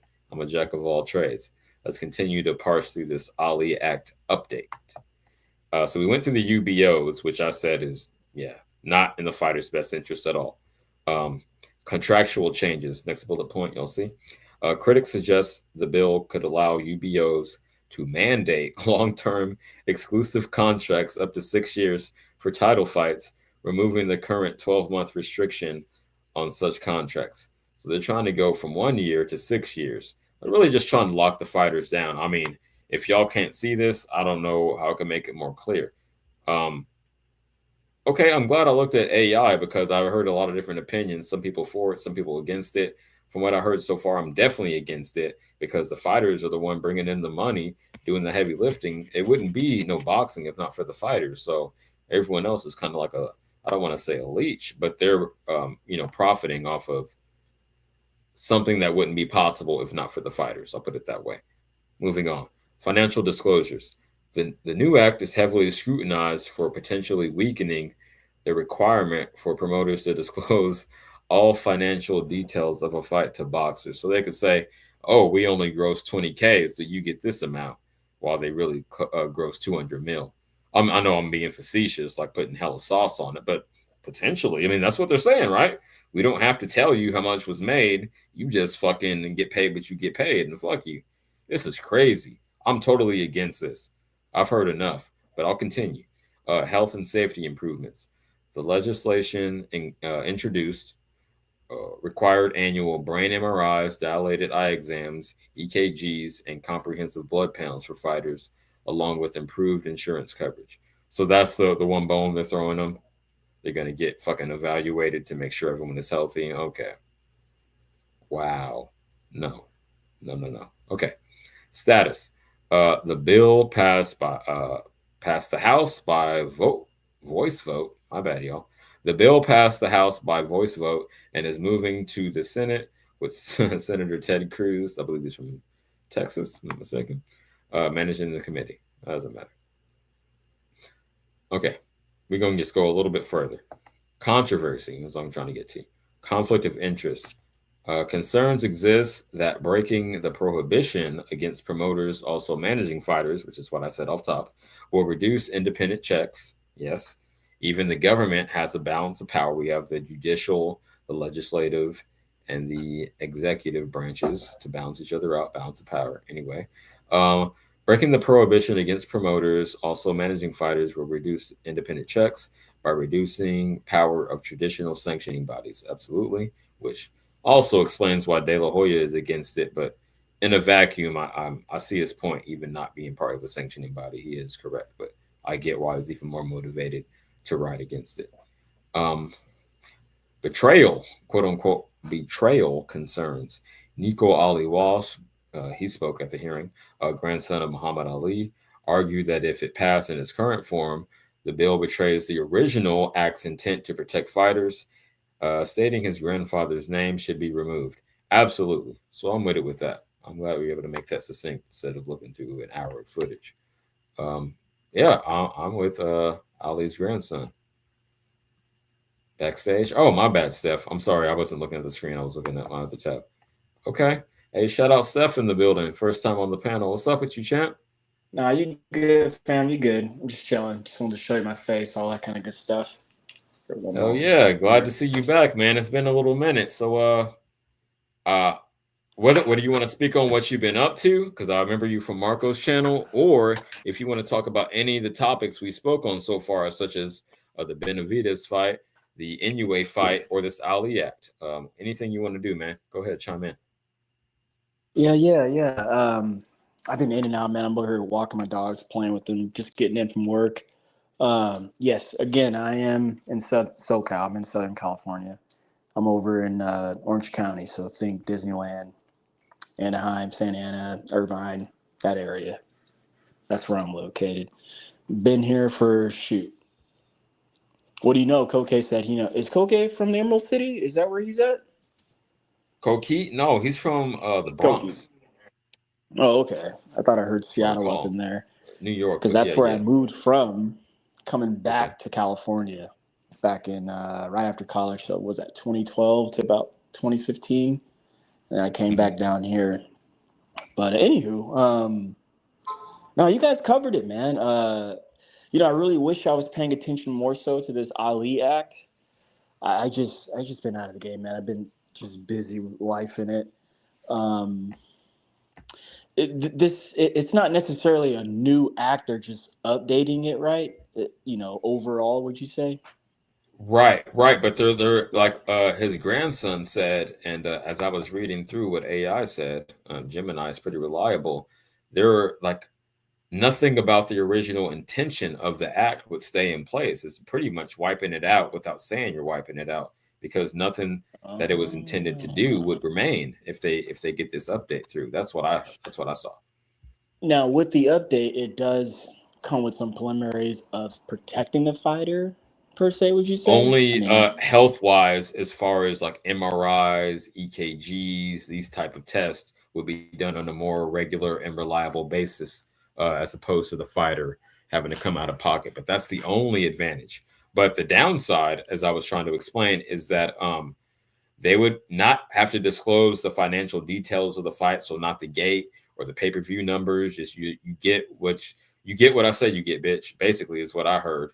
And also, that again, the overall thing is that the manager and the promoter could, be in collusion or be the same person essentially. So it just gives more leverage to the business side of it and less to the fighters. Is the overall point that I saw. okay, all right, I'm with that. As in, just I understand, man. I mean, let me say this. Drop a disclaimer before I go on a little bit. Since I kind of got caught up in that Spence Crawford saga mess, and ever since that, I've just been able to kind of just look at the sport for what it is, appreciate it for what it is, and just be a fanatic. And frankly, I always say this: I have smoke for everybody. Your favorite fighter, my favorite fighter, his favorite fighter, her favorite fighter. Got smoke for them Right. all. Why? Because a lot of the guys who we claim this, that, and the other really don't do this, that, and the other. So that's fine. That's okay. I'm going to just keep my foot on their neck and give respect. And I mean, always respect, but just give credit when it's due. With that being said, I mean, if I'm not surprised to see people like Oscar De La Hoya and company, or even Muhammad Ali's grandson up there. This is Congress we're talking. If anything, other boxers should be up there. If anything else, boxers, fighters should be colluding amongst themselves and trying to come up with some type of action or just grouping. Think of the NFL, was it LP, BP, or whatever it is, those what am I trying to say? Those, not strike groups, but just groups that form the Players Association.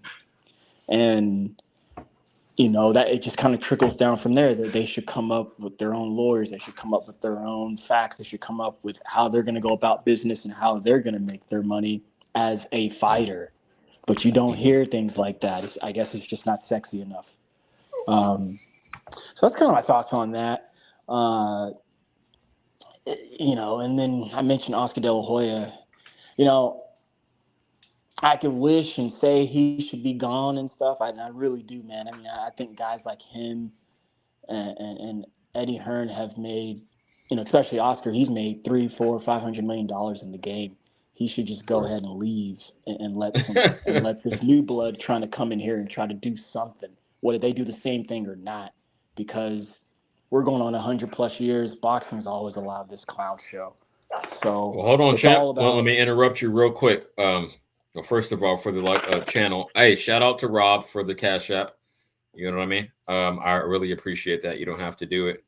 Much appreciated. Y'all see it scrolling across the bottom of the screen. I'm not going to overstate it, but no. And Clarence says like, share, subscribe. But you were just talking about Oscar. Now, would you say, when you say he needs to step aside and let new blood come in, whether they do the same thing or not, are you alluding to Zuffa? That's my question. Sure, why not? I'm not mad at Zuffa. I'm really not, man. And this dates back to the very first time. Oh my gosh, these damn dogs, dude, get off me. Only Uh, got one. got 2, man. Downsizing from 4, but Oh man. what was I saying? Yeah, I'm not mad at it, man. And this dates back to when the first time we saw Dana White mention it or Turkey mention it, and then the Canelo and Crawford presser, where we start to see Dana kind of show his face more in the boxing genre more. That was a bit shocking and taken back and all that kind of good stuff. But not surprised. And to tell you the truth, I like Zuffa. It reminds me, like I always thought it would be. You get away from me, damn! Shit, Go ahead, you're champ. bothering me, man. Shit. And then I'm gonna pass it to Stop. Shelton, but go ahead, Steph. Finish your Yeah, I'm gonna thought. finish up real quick. And then what am I trying to say? Damn, dogs distracted me. They, yeah, like it reminded me of like the old Ultimate Fighter TV show when I see it. Mm-hmm. And I'm kind of old school anyway. I kind of come from that contrarian background. So, they all got a uniform on, they can't wear what they want to wear. I get it. It's not sexy, but it's formal. And then whether it be Zuffa or anyone else, man, boxing is going to be exploited because it allows it. And that's just what I think about Okay. that. And then quickly before Sheldon hops, what up, Sheldon, too, OG? Uh, Man, if AJ and Tyson get it on, man, I'll roll with AJ. I mean, I think AJ kind of punkish, but I mean, I've always liked AJ. I've always kind of hoped and Punkish. cheered for him. He just says weird stuff, but if he catches Tyson, he could definitely hurt him, man. He will go down. His big ass will go down. And I like what you said. Tyson Fury's only, all that the hoopla about him. He's only looked like that against Deontay Wilder. Mm-hmm. He's only looked like that against him. So, and then plus there's so many allegations of him cheating and whatnot, not just by Wilder and company, but other boxers have come out and said this, that, and the other. So I've always looked at him sideways. And then Naoya Inoue, I almost forgot about that. Go Yeah, ahead. I got an alley of stopping him, man. Because people always, meaning his opponents, always underestimate him, and his footwork's a lot better than what you think it is, and his power is actually a lot more harder to pause than what people think it is. Because that was that Cardenas, like he took a beating after a while, and I know that shit hurt. Like I was seeing him grimace at the end of that fight because you're getting beat up, man. So I got an Absolutely. alley in that one, and yeah, go ahead, Shel. Yo, my main man Shelton, you in the building? Yeah, I'm here, man. What's up? What's cracking, baby? You've been hearing the show. We've been cooking for an hour and a half now. You know the topic? Nah, You want me to run through? I just caught you. But I know the big news is they finally made the AJ Fury fight. That's good for go that's ahead and good for over speak on there. that. Yeah. That's good for over there, man. They've been needing that fight. They should have had that fight maybe 2 years ago, maybe 3 years ago. But it's still gonna be a huge fight over there, man. It's the biggest fight, probably the biggest event. I'll say it's the biggest event in British boxing history because you got the two guys. Yeah, you got the two guys in British boxing history who were actually world champions.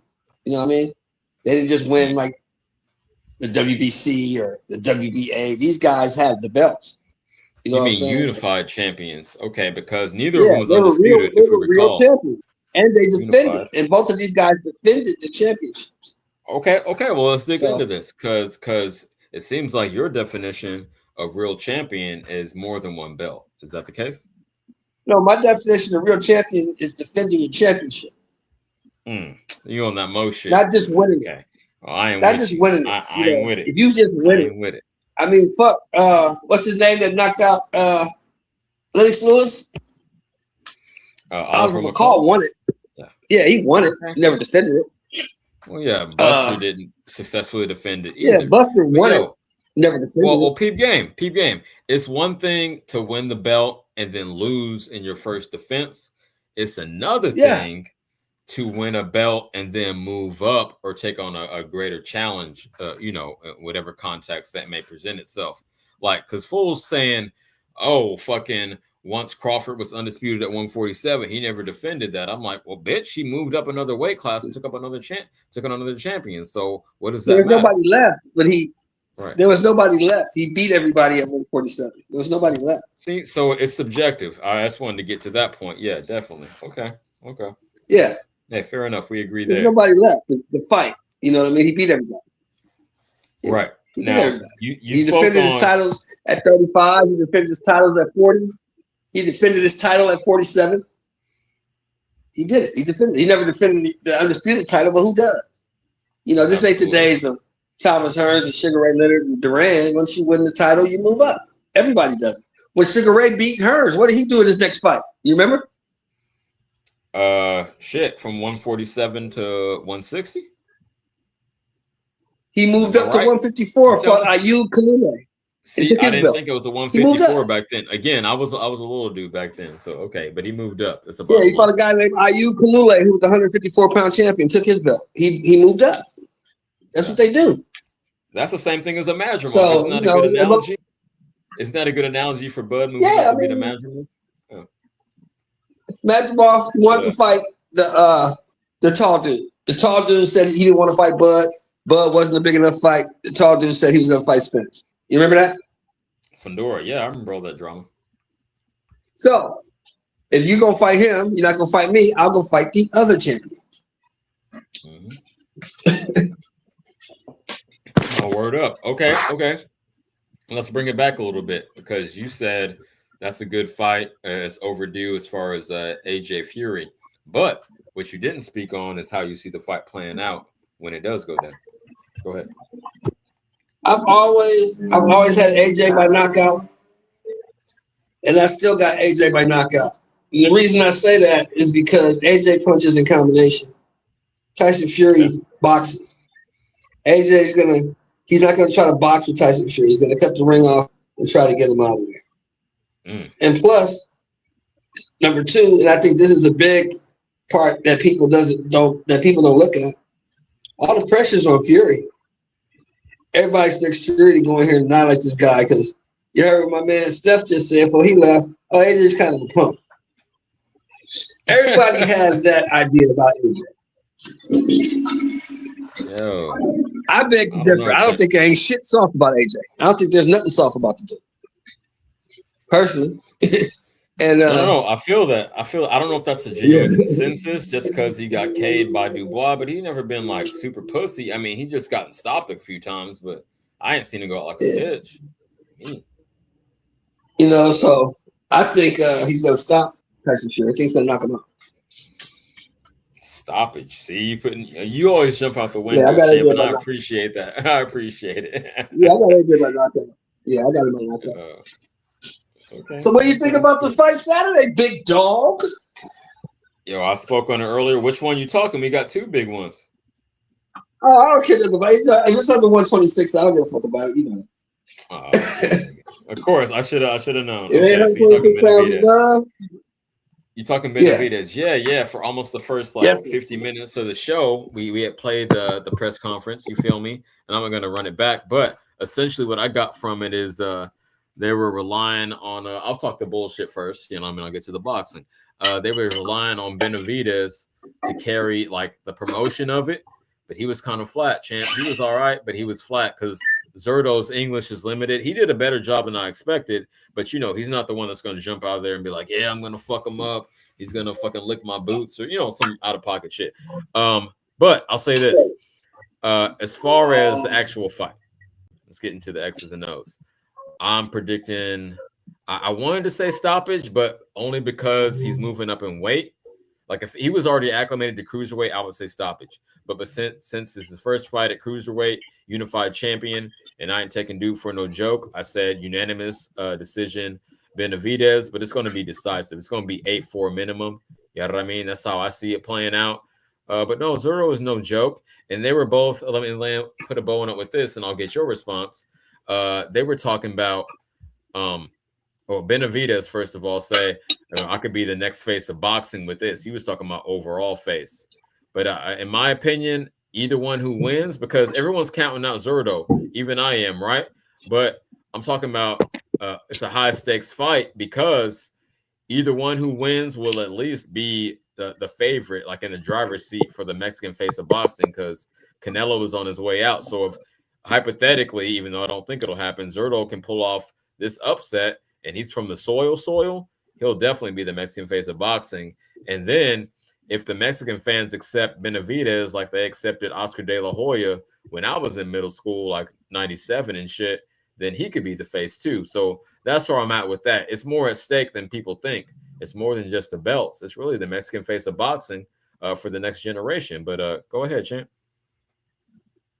Yeah, I got Zurdo by decision. I've never seen Benevidez fight at 200 pounds. Hold on. I've seen Zurdo. Hey, let's do it. Let's do it straight up. Grey Goose in the cup. Since we did that old gentleman's $20 bet last time, are you willing to put 20 on that? Oh, we're doing the whole thing. We can put 20 on it, me and you, but we're doing the markup thing also. Oh, both? Oh, let's just do it straight up through I'm doing the markup thing. I'm definitely gonna put 20 in the pot. Yeah, for this one. Okay, cool. We could do both. I'm putting 20 in the pot for this one for sure. Oh, you talking? We can do our own thing. Okay. Yeah, but we can do our own thing. If you want to do, I feel that. If you want to do your own, if you want us to do our own thing, we can do our own thing again. Doesn't matter. Hey, and I'm obviously, since we don't have the third party, I'm not asking you to send it now. But you see the cash at bottom of the screen, $, CJ Rich 2026 again. Oh yeah, shout out to Rob. Shout out to got Rob it from for the last time, man. Okay. For sure. Yeah, once you give it to me, I got it. Yeah, once you give it to me, I got it. Cool. But we can do our own thing. That's cool. But I've never seen Benevidez fight at 200 pounds. I've seen him fight at 175 pounds. I've seen him fight at 168 pounds. I've never seen him fight at 200. That's a big jump. That's my only hesitation, but he's still way higher level boxer, in my opinion. I've seen Ramirez become the unified champion at 200 pounds. So. Yeah, but like you say, who did he beat? No, it's not out of the realm of possibility for the smaller man to come up and beat him. And skill for skill, Benevidez should beat him, skill for skill. But we all know just because you're the most skilled doesn't mean you win. No, but come on, man. How are you going to favor Zurdo? Man, come on. You're putting way too much sauce on it. You favor Zurdo? I think you just hate it, man. I'm going to say you hate Zurdo Ramirez has how many fights? I don't know, my nigga. A few. He has 49 fights. He has 49 fights. 49 professional fights. Guess how many times he lost? Once. To Bivol. Yo, and hey, to be fair, I brought that up earlier when we were talking about the shit. So I'm going to be fair. That is impressive. So niggas act like he ain't shit. I'm just saying, being the eye test guy, I see in a higher level. Yeah, but see, and my point, my point, I just want you to look at it. I'm not saying you're wrong because I never challenge another man's. That's your opinion. You have the right to that. I would never challenge that. But what I'm saying is I want you to look at this. Benevidez did that to guys at 168. And then when he moved to 175, he beat up a couple guys. But the first couple guys, they said, oh, he ain't got no pop no more. You remember that? Look at him. He ain't even do shit to that guy. Remember that? Niggas hating. When he fought Vodka? Niggas hating. Oh, no. I don't know, man. I don't forget any shit. Yeah, man. You remember that? Oh, yeah. That was a narrative. No, I absolutely remember. I'm just saying that I chalked it up to niggas hating. Because I'm saying. Go ahead. I'm saying you got to bump up another 25 pounds? I understand this. So I'm not saying that's why I go with UD. Yeah. That's why I say UD instead of a stoppage. But okay, we both got. Yeah, don't think shit's sweet. You go up there messing with that big head dude. You see him in the face off? Yes. Yeah, we played it. Yeah, that dude ain't little. That dude ain't little. Ain't no little dude. So, you're not gonna go up there and bully nobody. Now you might win the fight. But you got motherfuckers on line. You got to go up there and beat the shit out of him. No, I don't know. I don't know about all that. No, I feel you, champ. That's why I stopped short. I was out of pocket thinking stoppage to begin with. But okay, UD because of the boxing skills. Just the output. It's just gonna be like, damn, he landed so much many blows round for round than this nigga did. That's all I see it playing out. Plus, you got to remember too that Zurdo's crafty in there. He's a southpaw. He's left-handed. He's crafty. He uses angles. He got decent footwork. He's just slow as shit. Right, and I think okay, there you go, there you go. His hand speed, versus Zerto's overall. I'm talking Yes, hand and foot miles speed. apart. Miles apart. That's what I'm thinking Miles might be the apart. difference. I'm glad you said that. Yeah, that's what I'm really the X factor. I'm banking on. So yeah, well said. Well Yeah, said, miles Chief. apart. Yeah, so I was listening to him today. You know Mo's over there in Japan, right? Yeah, I heard about it. I didn't see him out there. I wasn't Yeah, tapped he's in over last there. Yeah, night. I just seen him. He's on Marcos. He was showing him the Yeah. sights of Japan and shit. He said, you know, well, but me and you already know this. I've been, I've been to Japan many times in the military, taking MAC flights and transferring and shit. So I know that Japan is the cleanest fucking city I've ever been to. I've never seen a place as clean as Japan. Right. I never been there, but no, I've heard that. Yeah, it's like Yeah, Japan and there's no like maybe trash cans on the Sweden or streets. some You can't. shit. You go to jail. You get a ticket or go to jail for spitting on the ground. You can't do none of that shit out there. Oh man, I gotta spit. I'll be spitting all over. No. You can't. Don't do that out there, bro. Don't do that there. Don't do that there. That's not gonna end well for you, especially being a foreigner. No, dude. Being a nigga. Yeah. Anyway. Yeah. Well, that's the only, this is the only place. This is the only country that distinguishes us like that. You know that, right? Man. Everywhere else shit, we're in America.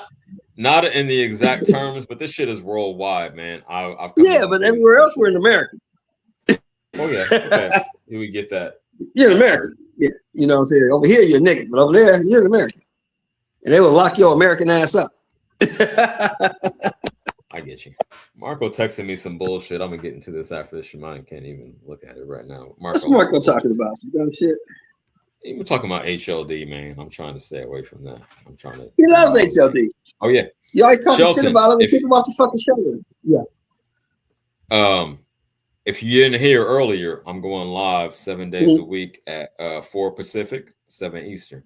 So be here tomorrow. Oh really? We're gonna have Marco. We're gonna have Jackie Hernandez, and we're gonna have Kalia in the building for a BS stream, aka a relationship stream. So but yeah, that's not gonna be, most of the time it's gonna be boxing, but yeah, that's the plan going forward, 7 days a week at that time. So people know when to expect me. I'm getting real about this shit. I'm taking it more serious. So yeah, that's the plan. As you should, bro. Hey, did you hear about Marco? Nuh-uh. He's gonna be a regular on Shannon Briggs' podcast. What? Oh shit, champ! You gotta shout me out. That's my nigga. I talked to Briggs on Instagram. He was holding me down. I was taking care of my mama. Yeah, shout out Shannon Briggs. That's cool, man. Good for Marco, bro. Good for Marco. Yeah, hell yeah. Shout out Marco. Shout out Briggs. Everybody. See, it's all family. It's all about the vibe. Sir. Yeah, I'm a pretty good judge of character. I can tell when motherfucker is real. And even though Marco been on a little bit of BS lately, it's still my man. So it's cool. Will Marco be on the BS? Yeah, Marco goes. He does a little bit. Yeah, you know how Marco is. But yo, we about to pack it up at 6 our time. We got 7 minutes. So you got any thoughts? Okay, so let me go down what we discussed when you wasn't here. You talked about Benevidez. You touched, I think, briefly on Nakatani. Let me see what else we had. And AJ. Oh, Smith, Dalton Smith. You know what I mean? 140 injured. Yeah, he gonna stop that dude. He gonna stop Puello. Off. No, it's off because he got injured. That's what I'm saying. That's the update. Puello? Who got injured? No. Dalton Smith got injured. Oh wow. Okay. Yeah. So they're trying to put up some bullshit fight between two unheard of featherweights as the replacement main event. Niggas ain't checking for that. Me and Koki was talking about that earlier. So yeah. No, we'll wrap it up with this. We'll wrap it up with your opinion on the Ali Act, and I'll restate mine, and we'll put a bow on it like that. 2 hours. So what happened?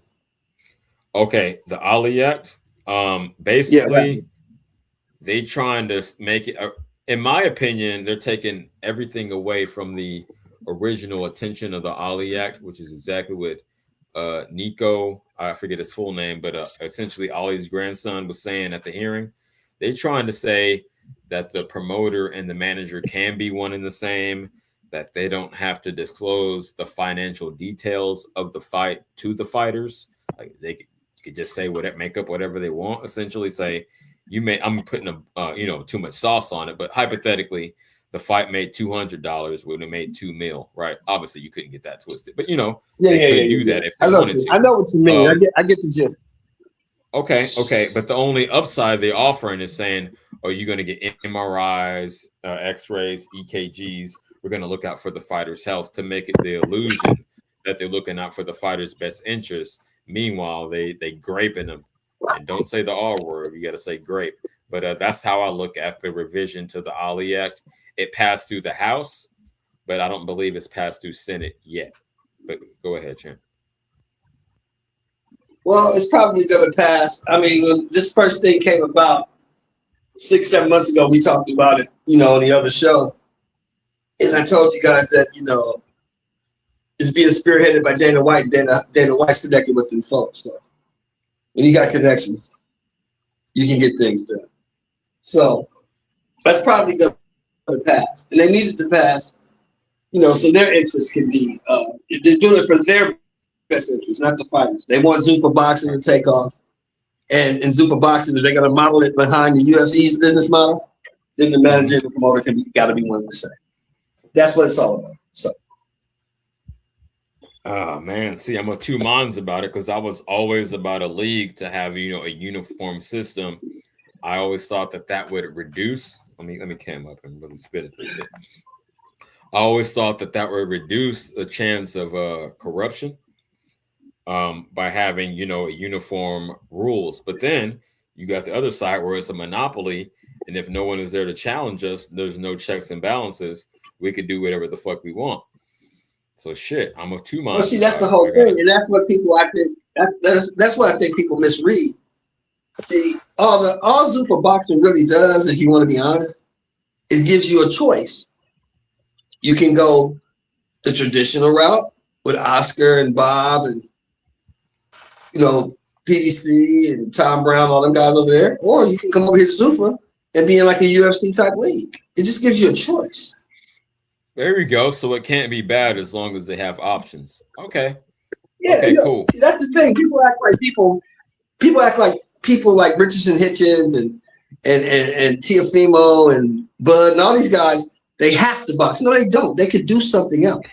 They choose to box. I'll drive a cab. You chose to box. So I really appreciate you tapping in. Yo, I got an appointment. So I appreciate you tapping in. I gotta run out here. But thanks to everyone. Thanks to everyone rocking with me. But I gotta be out here at 6 Pacific. Again, 4 p.m. every fucking day. Hit the notification bell, like and subscribe. I will be here. I promise to y'all every fucking day at 4 p.m. I'm talking Monday through Friday and the weekends, whether it's boxing or some bullshit. We gonna get it in. So hey, shout out to Rob again, my most loyal Cash App contributor, and everyone else who has hit me up on there. But it was real, man. We're gonna do at least a couple hours every fucking single day. So we'll stay tapped in. Salute to everyone. CJ Rich 2026. Peace out.